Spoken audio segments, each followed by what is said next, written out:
Okay, so hello and a very good afternoon everyone. As of 10th of August 2025 আৰু আজি আমি যোনখিনি অসম কেবিনেটৰ গুৰুত্বপূৰ্ণ সিদ্ধান্ত হয় 7 আগষ্টত যোনখিনি লৈছিলে সেইখিনি আমি আজি ডিসকাস কৰিম। So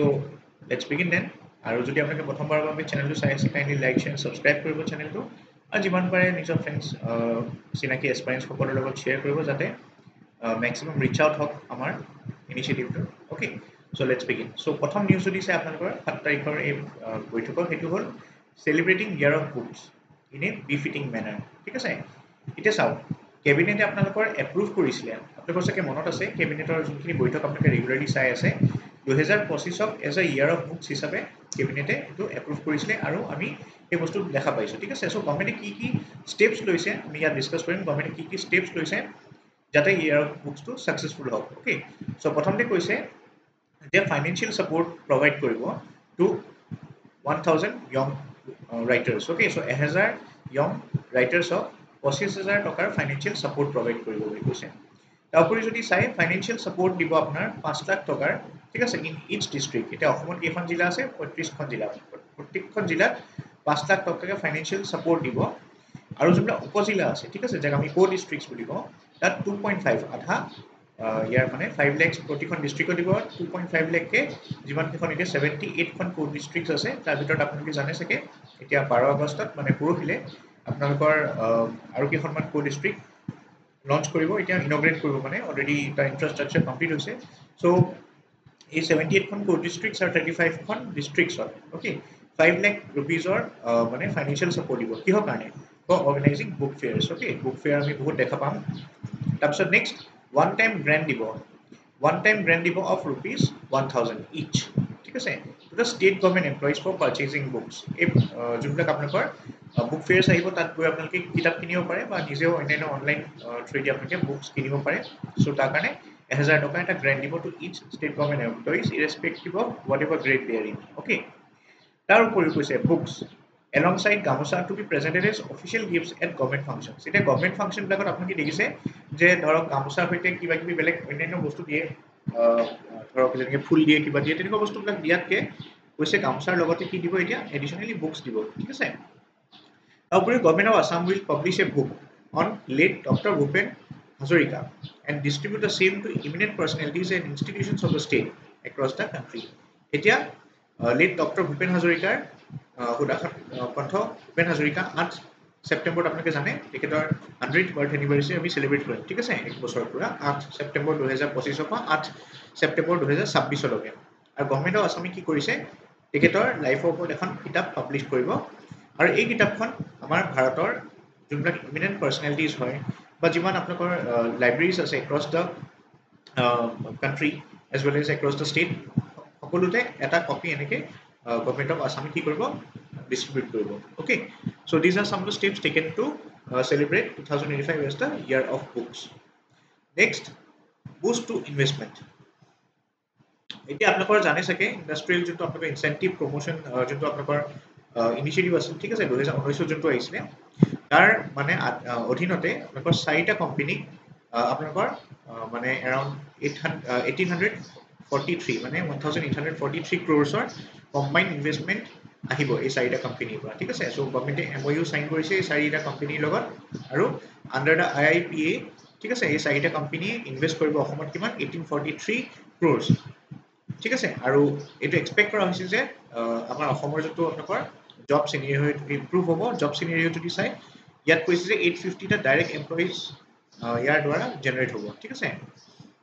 নেক্সট যদি চাই আপোনালোকৰ reorganisation of development blocks in BTR। So এতিয়া চাওক যোনবিলাক আপোনালোকৰ ডেভেলপমেণ্ট ব্লকছ আছে আপোনালোকৰ ঠিক আছে এক্ৰছ দিছ ডিষ্ট্ৰিক্টছ কোকৰাঝাৰ, চিৰাং, বাক্সা, তামুলপুৰ আৰু ওদালগুৰি। ঠিক আছে, সো যোনখিনি BTR ডিষ্ট্ৰিক্টছ হয় ইয়াৰ যোনবিলাক ডেভেলপমেণ্ট ব্লকছ আছে ঠিক আছে কমিউনিটি ডেভেলপমেণ্ট ব্লক হয় বা ডেভেলপমেণ্ট ব্লক সেইবিলাকক আপোনাৰ কি কৰিব ৰিঅৰ্গানাইজ কৰাৰ কথা কৈছে। আৰু এটা নতুন ডেভেলপমেণ্ট ব্লক নামটো কি হয় Govardhan development block will be created in Baksa district. এই 5খন BTR ডিষ্ট্ৰিক্টছ আছে কোকৰাঝাৰ, চিৰাং, বাক্সা, তামুলপুৰ আৰু ওদালগুৰি। ইয়াৰে যোনটো আপোনালোকৰ বাক্সা ডিষ্ট্ৰিক্ট হয় ইয়াত এটা নতুন ডেভেলপমেণ্ট ব্লকো ৰিঅৰ্গানাইজটো কৰিবই গোটেইখিনি ব্লকৰ ডিষ্ট্ৰিক্টছত যোনবিলাক ডেভেলপমেণ্ট ব্লক আছে তাক ৰিঅৰ্গানাইজ কৰিব। তাৰ উপৰিও বাক্সা জিলাত আপোনালোকৰ এটা নতুন ডেভেলপমেণ্ট ব্লক বনাব তাৰ নামটো হ'ল গোবৰ্ধন ডেভেলপমেণ্ট ব্লক। ঠিক আছে, আৰু টোটেল যদি চাই এই গোটেই ডেভেলপমেণ্ট ব্লকছবিলাক BTRত এই 5খন জিলাত যদি চাই টোটেল কিমানটা ডেভেলপমেণ্ট ব্লক আছে আগতে 22টা আছিলে এতিয়া যেহেতুকে গোবৰ্ধন ডেভেলপমেণ্ট ব্লক বাক্সা ডিষ্ট্ৰিক্টত এড কৰা হৈছে তাৰ কাৰণে এতিয়া টোটেল ডেভেলপমেণ্ট ব্লকছ কিমান হ'ব BTR ডিষ্ট্ৰিক্টত 23খন ডেভেলপমেণ্ট ব্লক হ'ব নেক্সট নিউজ আছে আপোনালোকৰ এলোকেশ্যন আণ্ডাৰ মিছন বসুন্ধৰা 3.0 আপুনি দেখিছেনে প্ৰতিটো কেবিনেটৰ ডিসিশনতে মিছন বসুন্ধৰা 3.0 ওপৰত আহি আছে নিউজ কিবা না কিবা ঠিক আছে সো সেইকাৰণে ভালকে মিছন বসুন্ধৰাটো মেইনছৰ কাৰণে পঢ়ি যাব চাওক এটা with regards to mission Basundhara cabinet is approve the following প্ৰথম কি কৈছে এনুৱেল পাট্টাৰ পৰা পিৰিয়ডিক পাট্টালৈ কনভাৰ্ট কৰিব ঠিক আছে ইন্ডিভিজুৱেল এপ্লিকেন্ট যদি আছে 189 খন আছে এক্ৰছ 8 ডিস্ট্ৰিক্টছ অফ আসাম তাৰপিছত ল্যান্ড এলোকেট কৰা হ'ব আপোনাৰ কিহৰ কাৰণে for 7 central and state government infrastructure projects in 5 districts তাৰপিছত 262 টা টি গ্ৰেন্ট ল্যান্ডছ আছে তাক পিৰিয়ডিক পাট্টালৈ কনভাৰ্ট কৰিব ইন 3 ডিস্ট্ৰিক্টছ তাৰপিছত 155 ল্যান্ড দিয়া হ'ব to non individual juridical entities across 11 districts আৰু conferring ownership rights to 5 occupancy tenants in townlands which were acquired rural lands in Kamruk ঠিক আছে সো এই গুটিখিনি বস্তু কি কৰিছে এই কেবিনেটৰ সিদ্ধান্তত এইখিনি এতিয়া এই মানে আপুনি চাব পাৰে এই সপ্তাহটোৰ কাৰণে এইখিনি কৰিব বুলি কৈছে ঠিক আছে নেক্সট যদি আছে এনহেন্সমেন্ট অফ ৰেশন এলাউন্স ৰেশনৰ এলাউন্স তাত বৃদ্ধি দিব ঠিক আছে এনহেন্সমেন্ট হ'ব এই চাওক যোনবিলাক আপোনালোকৰ ফৰেষ্ট প্ৰটেকশ্যন ফোৰ্স হয় আৰু যোনবিলাক ফ্ৰণ্টলাইন ষ্টাফ হয় of the wild life wing ঠিক আছে তেখেতসকলে আপোনালোকৰ যদি চাই মান্থলি ৰেশনৰ কাৰণে আপোনালোকৰ আগতে 2000 টকাকে পাৰ মান্থ পাই আছিলে তাক এতিয়া এনহেন্স কৰাৰ কথা কৈছে to 2500 per month okay next fillip to scientific temperament এটা চাওক ছখন জিলাত আপোনালোকৰ সায়েন্স চেণ্টাৰ্ছ খোলা হ'ব ঠিক আছে সায়েন্স চেণ্টাৰ কাম প্লেনেটৰিয়াম বহুত ভাল নিউজ হয়তো যে আমাৰ ওচৰ পাজৰ ডিস্ট্ৰিক্টতো যেনেকৈ আমাৰ কলিয়াবৰ ওচৰ হয় শোণিতপুৰৰ ওচৰ আমি গৈ পেলাই তাত প্লেনেটৰিয়ামত চাব পাৰিম কিবা গুৱাহাটী যাব নালাগে ঠিক আছে সো ছখন ডিস্ট্ৰিক্ট চেণ্টাৰ কাম প্লেনেটৰিয়ামছ এতিয়া খোলা হ'ব তাৰ কাৰণে কেবিনেটে 178 ক্ৰ'ৰ্ছৰ পেকেজ এটা এলোকেট কৰিছে আৰু দিছ will be across 6 places okay যেনেকৈ মাজুলী ডিফু কলিয়াবৰ শিলচৰ আমিনগাঁও আৰু বঙাইগাঁও ঠিক আছে নেক্সট এটা নিউজ আহিছে ফৰ অংগনৱাড়ী হেল্পাৰ্ছ সো এটা চাওক Cabinet has approved increasing the upper age limit of 45 years for promotion of Anganwadi helper to Anganwadi workers to 50 years. It is out. Agote jodi mane kenekwa asle apnalokor jodi konoba ejon Anganwadi work helper jodi promotion hobo bisare Anganwadi worker le thik ase AWHO par AWW le convert ho mane promotion hoy ticket hokolor thik ase so tenekwa helper hokolor jotu upper age limit asle mane apply koribole karone সিহঁতৰ কিমান আছিল আপোনাৰ 45 years আছিল মানে 45 বছৰলৈকে ticket সকলৰ মানে chance থাকে যে টিকেট সকলৰ প্ৰমোট হ'ব অংগনৱাড়ী হেল্পাৰৰ পৰা অংগনৱাড়ী ওয়াৰ্কাৰলে এটো আপাৰ এজ লিমিটটো এতিয়া 50 ইয়াৰ্সলৈকে বঢ়াইছে দ্যাট মিন্স কি হয় এটা কভাৰ যদি ধৰক 50 ইয়াৰ্স হোৱা নাই ঠিক আছে বা 50 ইয়াৰ্সৰ তলত আছে টিকেট সকলেও এতিয়া হেল্পাৰৰ পৰা ওয়াৰ্কাৰলে প্ৰমোট হ'ব পাৰিব প্ৰমোশন পাব ঠিক আছে সো এইখিনি নিউজ আসলে আপোনালোকৰ যোনখিনি 7 তাৰিখে কেবিনেটৰ বৈঠক আছিল মই লৈ আহিছো আৰু অন্যান্য যোনবিলাক আপোনালোকৰ কেবিনেটৰ নিউজৰ মই প্লে লিষ্টখন দেখাই দিছো